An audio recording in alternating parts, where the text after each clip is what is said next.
আক্ষেপ না ভাই, আমার কাউরে তেলানোর অভ্যাস নেই। যতদিন খেলছি বাঘের মতো খেলছি, কাউরে তেলায় খেলতে চাই না, আর খেলবো না। এরকম মানুষ যদি দেশের বাইরে থাকে, খেলাধুলা থেকে দূরে থাকে, অবশ্যই কষ্ট লাগে, খারাপ লাগে।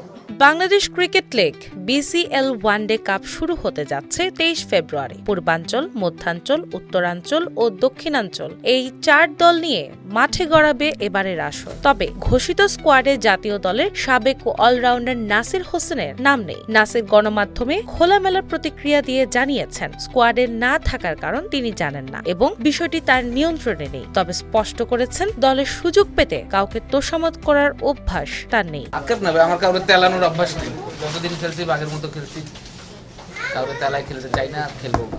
ফোন দিয়ে সুযোগ যাওয়ার মতো কাজ আমি কখনো করিনি, ভবিষ্যতেও করব না। নাসির আরো জানান, ক্রিকেট খেলার ইচ্ছা আছে 4-5 বছর পর্যন্ত। আপাতত বিতর্কে না জড়িয়ে নিজের খেলায় মনোযোগ দিতে চান।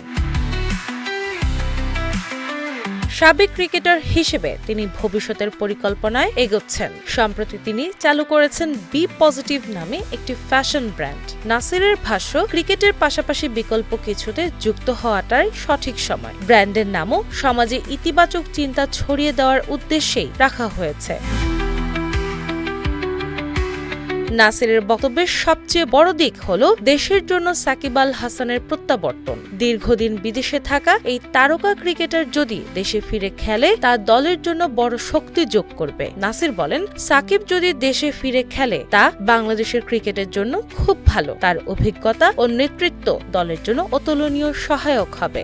আমিও চাই যে বাংলাদেশে আসুক এবং বাংলাদেশের হয়ে খেলুক, ন্যাশনাল টিমের হয়ে খেলুক বা ডোমেস্টিক লিগ খেলুক। কারণ বাংলাদেশের জন্য যা করছে এটা আপনারা সবাই জানেন যে উনি বাংলাদেশের কোথায় নিয়ে গেছে। বিসিএল শুরুর আগে স্কোয়াডের বাইরে থাকা এবং স্পষ্ট বক্তব্য, 2 মিলিয়ে নাসির আবারও আলোচনায়। এখন দেখার বিষয়, মাঠে পারফরমেন্স দিয়েই তিনি নির্বাচকদের নজরে আসতে পারবেন কিনা। দিনা ইসলাম, বাংলা বাজার পত্রিকা।